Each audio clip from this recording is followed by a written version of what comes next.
चलिए स्टूडेंट्स, हम लोग प्रश्नावली 6.1 के क्वेश्चन नंबर 1 को सॉल्व करने वाले हैं। देखिए क्वेश्चन नंबर 1 क्या कह रहा है। कोष्टक में दिए हुए शब्दों में से सही शब्दों का प्रयोग करते हुए रिक्त स्थानों को भरिए। तो यहाँ पर देखिए हमारे पास कुछ क्वेश्चंस दिए गए हैं और ये जो ब्रैकेट है, इस ब्रैकेट में जो भी चीज़ें लिखी हुई हैं इनमें से जो भी सही है हमें इस ब्रैकेट में भरना है। तो यहाँ पर देखिए सर्वांगसम लिखा है, समरूप लिखा है। तो सबसे पहले हम लोग समझ लेते हैं कि सर्वांगसम क्या होता है, समरूप क्या होता है। तो चलिए हम लोग इस चीज़ को समझते हैं। आप समझिए कि हमारे पास कोई दो आकृति है, कोई दो आकृति हमने लिया। हमारे पास एक वृत्त है ए, और ये जो वृत्त ए है, इस वृत्त की जो रेडियस है क्या है, इस वृत्त की रेडियस हमने मान लिया आर है। और हमारे पास कोई दूसरा वृत्त है और इस दूसरे वृत्त की रेडियस भी क्या है, आर ही है। यानी कि जो रेडियस इस वृत्त का है वही रेडियस इस वृत्त की है, वही रेडियस इस वृत्त की है। जब रेडियस समान है तो दोनों की आकृति भी समान होगी और दोनों का आकार कैसा, वृत्ताकार है। तो लिखिए ये जो यहाँ पर हमारे पास आकृति बनी हुई, समझिए अगर ये जो आकृति है, इस आकृति का शेप कैसा है, वृत्ताकार शेप है। और यहाँ पर ये जो आकृति बनी है, इन आकृतियों के आकार कैसे हैं, एक समान है।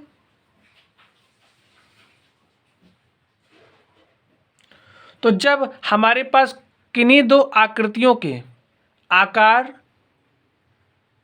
और इनकी जो साइज होती है एक समान होती है, तो हम लोग क्या कहते हैं कि ये जो हमारे पास आकृतियां हैं कैसी हैं, एक दूसरे के सर्वांगसम हैं।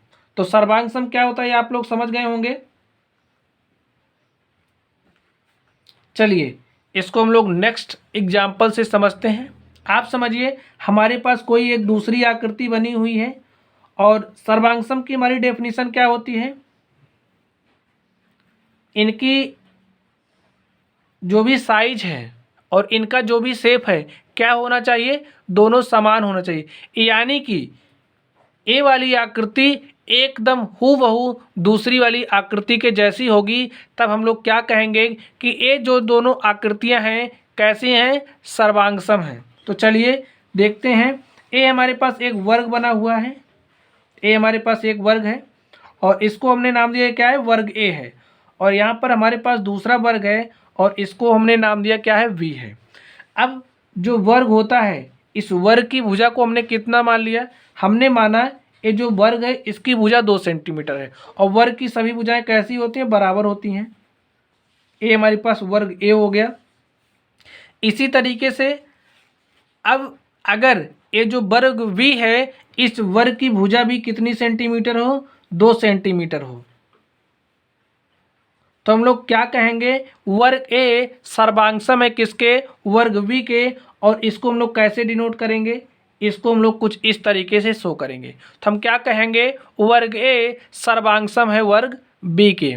चलिए हम लोग एक आकृति और बना करके देखते हैं।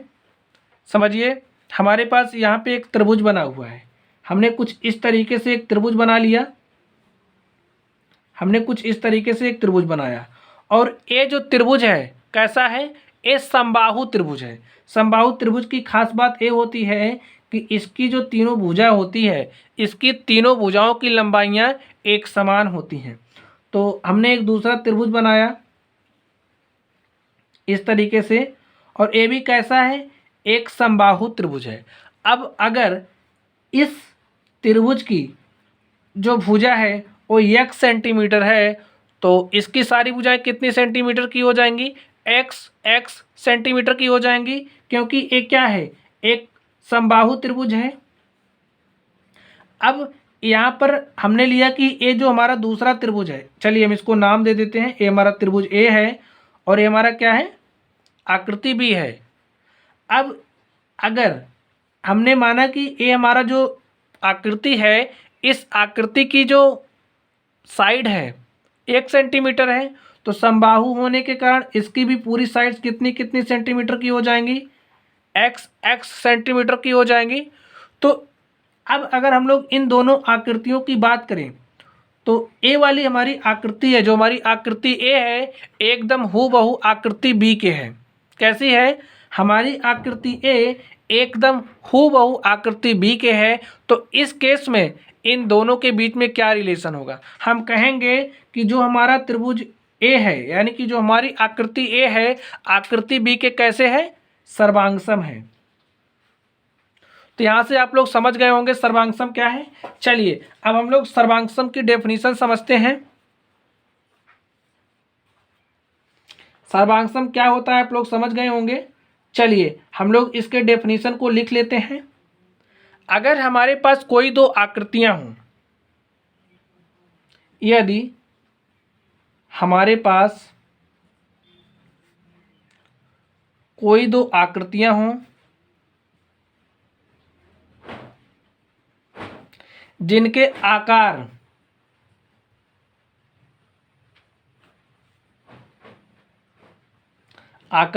यानी कि जो शेप है और जिनके आमाप यानी कि उनकी माप,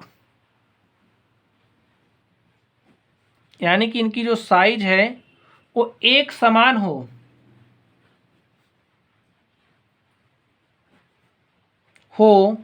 तो ये आकृतियां कैसी होती हैं?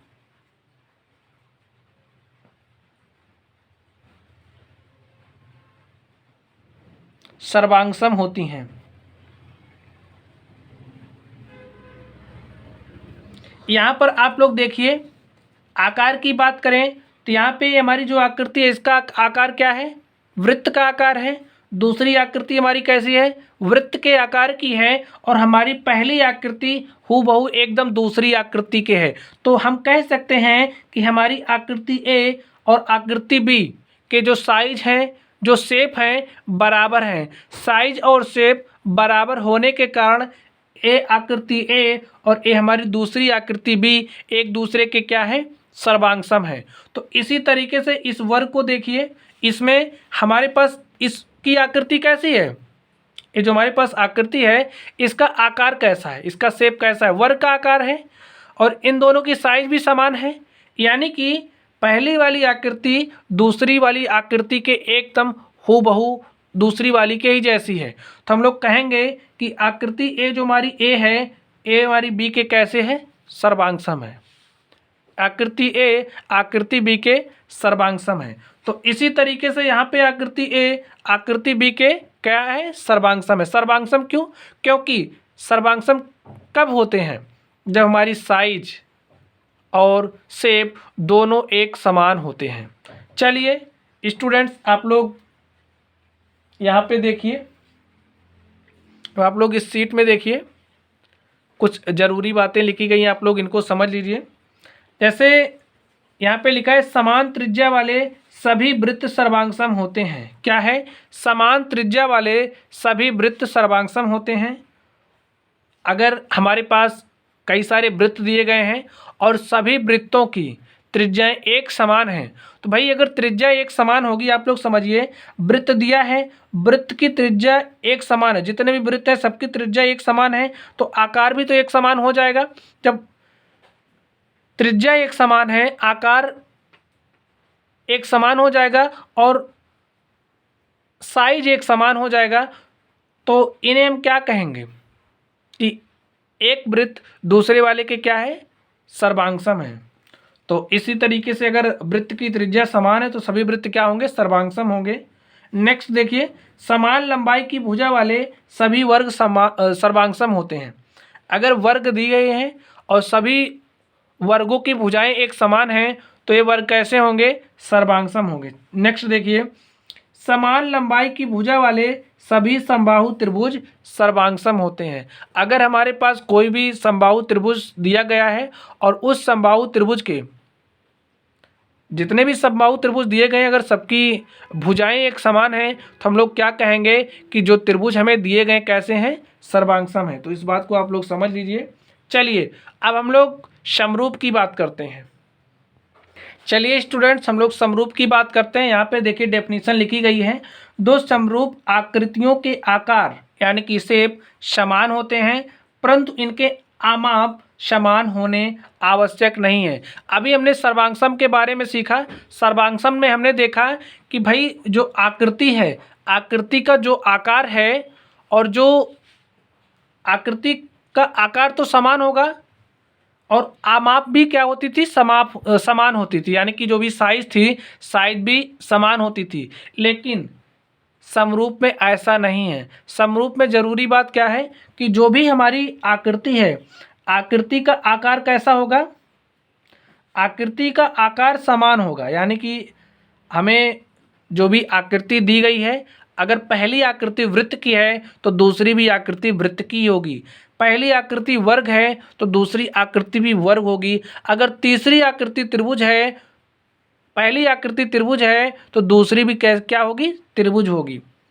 तो इस तरीके से आकार क्या होना चाहिए, समान होना चाहिए, और इनकी जो साइज है वो समान होना आवश्यक नहीं है। तो समझिए, जैसे कि अगर हमारे पास कोई एक आकृति इस तरीके से दी गई है और इस आकृति का आकार क्या है, वर्गाकार है।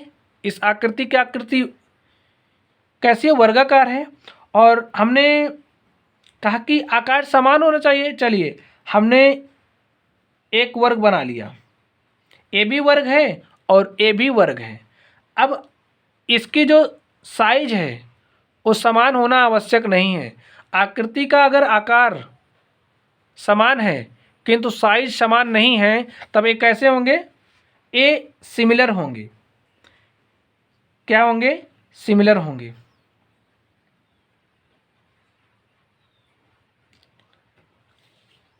चलिए अब हम लोग नेक्स्ट बात करते हैं। सभी वृत्त क्या होते हैं, समरूप होते हैं। सभी वृत्त क्या होते हैं, समरूप होते हैं। तो आप लोग इसको भी समझ लीजिए, सभी वृत्त समरूप कैसे हो सकते हैं। हमने कहा कि अगर आकृति का आकार समान है, आकार समान है, ए वृत्ताकार है, ये वृत्त है यानी कि, और हमारे पास दूसरी आकृति है इस तरीके से, यहाँ से समझिए, ए बी आकृति क्या है, वृत्त है, और कुछ इस तरीके से हमारे पास क्या बनी हुई, आकृति बनी हुई है। तो हमने कहा अगर हमें आकृति दी गई है और आकृति का आकार समान है तो हमारी जो भी आकृतियाँ होंगी वो क्या होंगी, समरूप होंगी।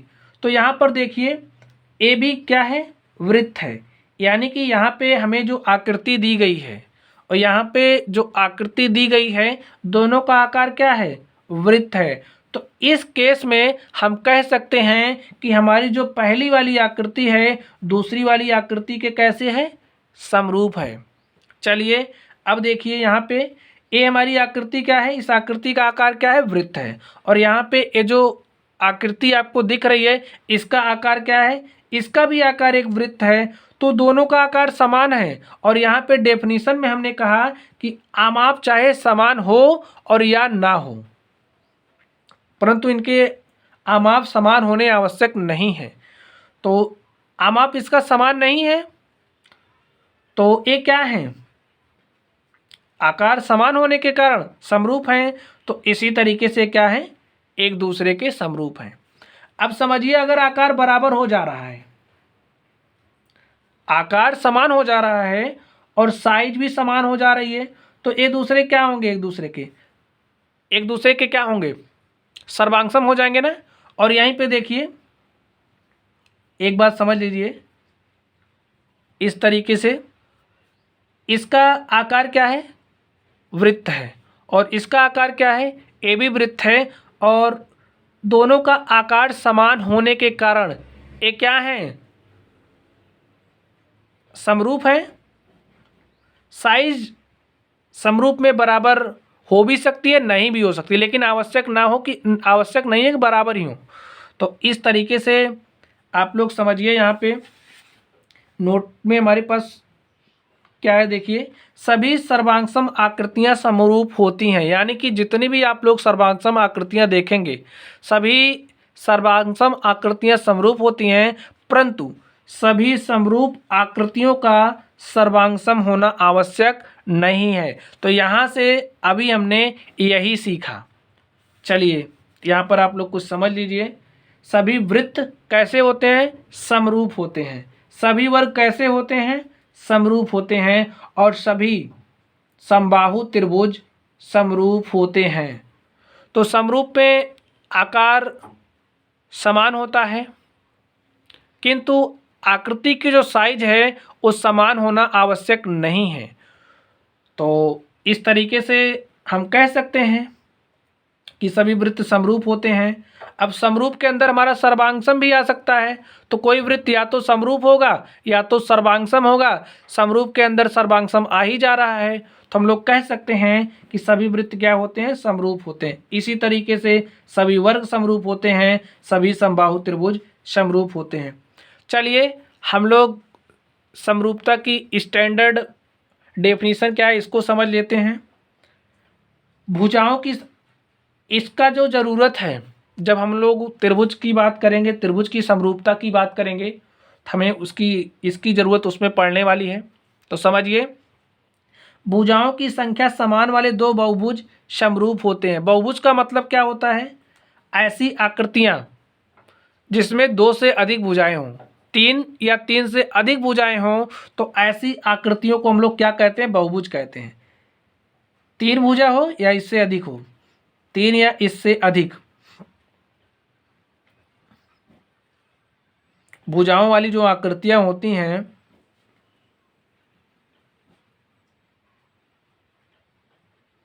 क्या कहते हैं? बहुभुज कहते हैं। तो जब हमें बहुभुज को समरूप दिखाना होगा तो हम लोग कैसे दिखाएंगे? समझिए, भुजाओं की संख्या समान वाले दो बहुभुज समरूप होते हैं। कब समरूप होते हैं? यदि उनके संगत कोण बराबर हों।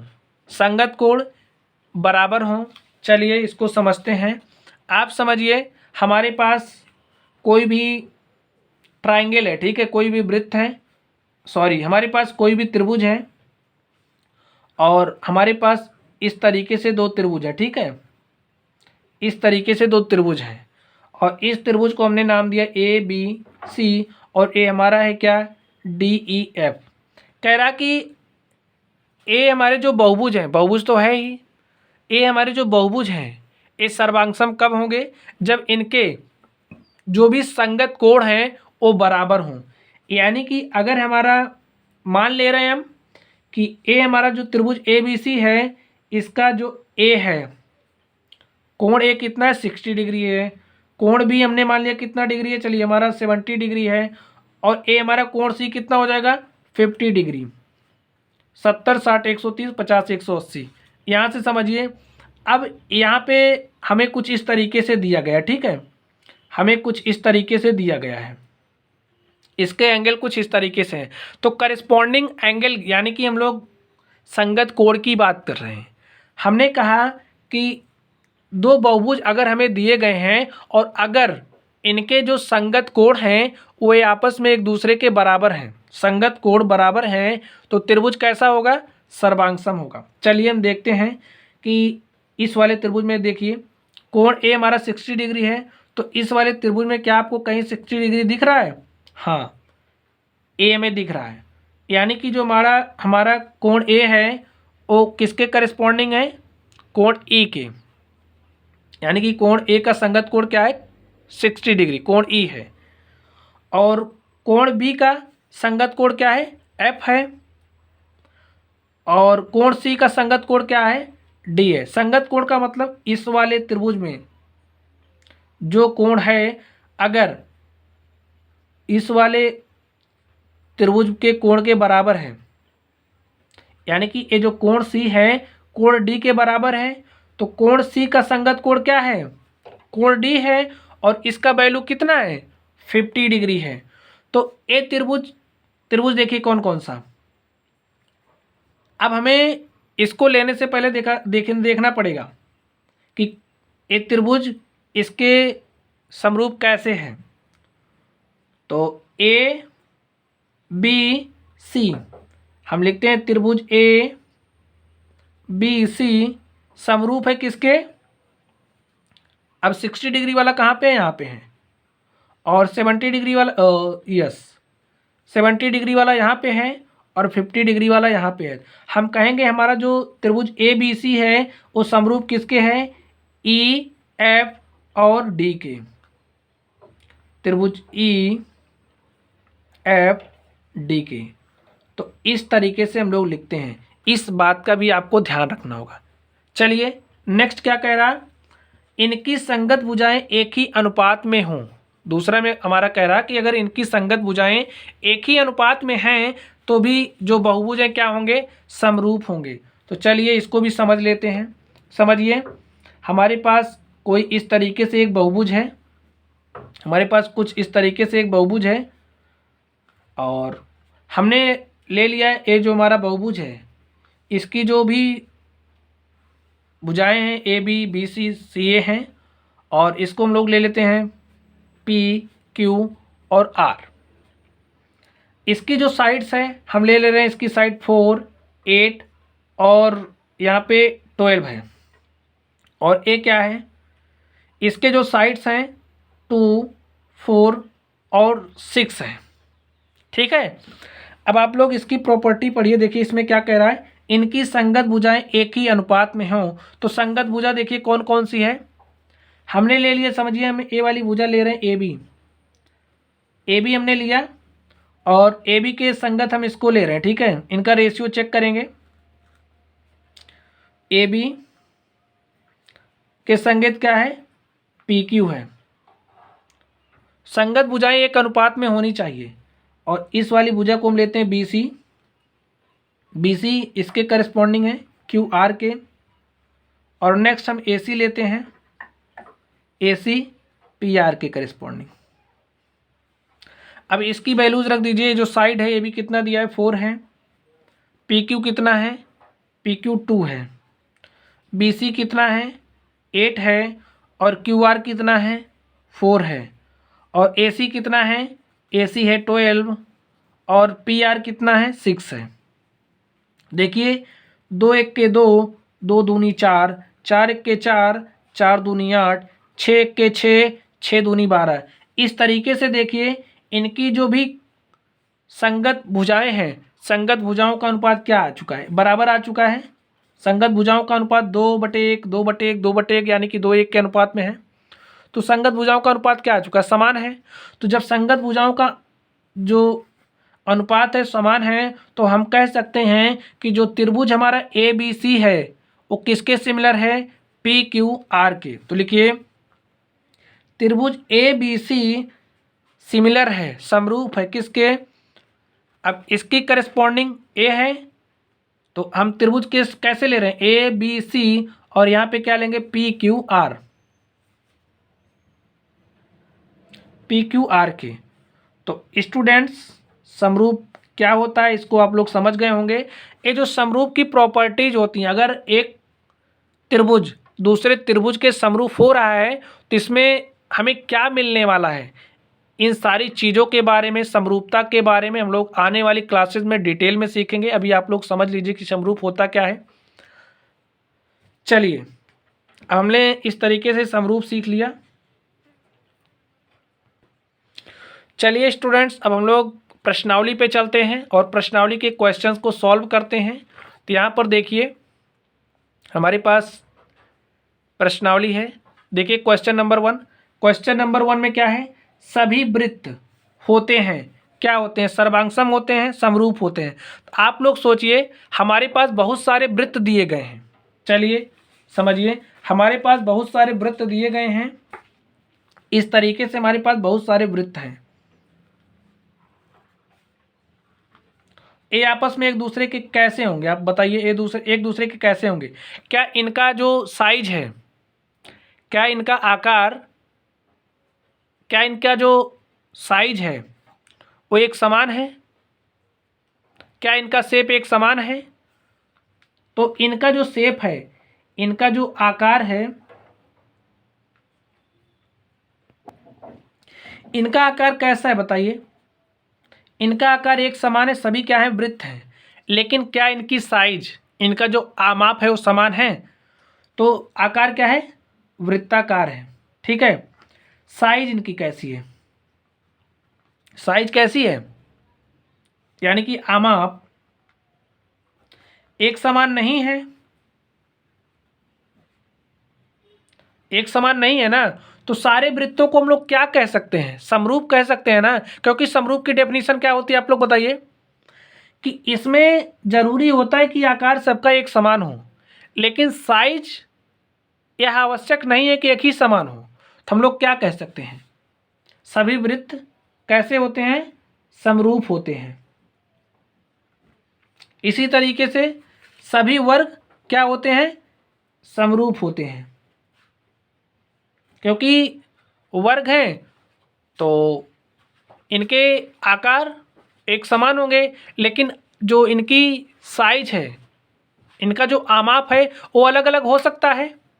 तो जब आमाप इनका अलग अलग हो सकता है तो समान क्या हो रहा है, इनका शेप, इनका आकार। तो जब इस तरह की हमारे पास सिचुएशन होती है तो हम लोग क्या कहते हैं, समरूप होते हैं ना। तो सभी आकार सभी वर्ग कैसे हैं, समरूप हैं। चलिए अब हम लोग नेक्स्ट चलते हैं। थर्ड नंबर को देखिए क्या कह रहा है, सभी त्रिभुज समरूप होते हैं। सभी कौन से त्रिभुज समरूप होते हैं, समबाहु त्रिभुज समरूप होते हैं। आप लोग समझिए कि समबाहु त्रिभुज जिनकी क्या समान होती है, साइज समान होती है, ठीक है। समबाहु त्रिभुज है तो समबाहु त्रिभुज में जो साइड होते हैं, साइड यानी कि इनकी जो साइड है, इनके सारे साइड्स कैसे होते हैं, समान होते हैं। अब ए भी समरूप है, ए साइड समान है, ए भी समरूप है, ए साइड समान है। और समरूप होने के लिए क्या चाहिए, समरूप होने के लिए चाहिए कि इनका जो आकार है वो क्या हो, एक समान हो। यानी कि ए त्रिभुज है, ए त्रिभुज है, ए त्रिभुज है, तो इनका आकार एक समान हो रहा है और साइज समान हो यह आवश्यक नहीं है।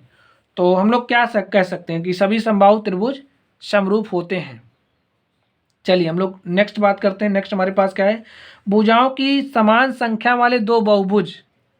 अगर हमारे पास दो बहुभुज हैं और इन बहुभुजों की जो भुजाओं की संख्या समान है, भुजाओं की संख्या समान है, जैसे कि हमने त्रिभुज ले लिया, त्रिभुज की तीनों भुजाएं समान है, भुजाओं की संख्या समान हो रही है और इस तरीके से है, ठीक है। और इस समरूप होते हैं, कब समरूप होते हैं, यदि उनके संगत कोण क्या होने चाहिए, संगत कोण बराबर होने चाहिए।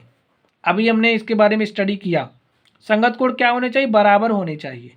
नेक्स्ट क्या कह रहा है, तथा उनकी संगत भुजाएं कैसी हों, संगत भुजाएं समानुपाती हों।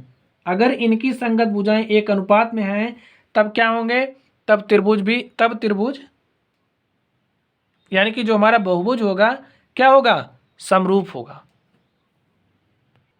तो चलिए स्टूडेंट्स हम लोग क्वेश्चन नंबर 2 को देखते हैं। देखिए क्वेश्चन नंबर 2 क्या कह रहा है, निम्नलिखित युग्मों के तो भिन्न भिन्न उदाहरण दीजिए।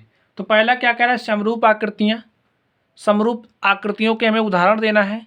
तो समरूप क्या होता है, समरूप होने के लिए चाहिए कि जो भी आकृति हमें दी गई है उस आकृति का आकार यानी कि शेप एक समान हो, और यह जरूरी नहीं है कि इनका जो आमाप है वह एक समान हो। तो इसमें देखिए ये जो आकृति हमें दी गई, आकृति किसकी है, एक वर्ग की है, और ये आकृति किसकी है, एक वर्ग की है। तो दोनों आकृति का आकार कैसा है, एक समान है, इनके माप समान नहीं है, इससे कोई फर्क नहीं पड़ता। तो ये हमारा एग्जाम्पल किसका हो गया, एक समरूप आकृति का हो गया। ये आकृतियाँ कैसी एक दूसरे के समरूप है। चलिए हम लोग इसके नेक्स्ट एग्जाम्पल की बात करते हैं। तो इसका एक नेक्स्ट एग्जाम्पल देखिए, हमारे पास त्रिभुज है और ये जो त्रिभुज है इस त्रिभुज के क्या है, इस त्रिभुज के कैसा है, समरूप है। और समरूप होने के लिए चाहिए कि इसका जो आकार है वो एक समान हो, इसका आमाप समान हो, यह आवश्यक नहीं है। तो इस तरीके से कैसे हैं, एक दूसरे के समरूप है। चलिए नेक्स्ट देखिए क्या कह रहा है, ऐसी आकृतियां जो समरूप नहीं हैं। हमें आकृतियों के एग्जाम्पल्स देने हैं जो समरूप नहीं हैं। तो समरूप होने के लिए चाहिए कि आकार समान हो। तो यहाँ पे देखिए ये वर्ग है और ये क्या है, त्रिभुज है। क्या है, ये एक दूसरे के समरूप हो सकती हैं, नहीं हो सकती। तो एक दूसरे के समरूप नहीं हैं।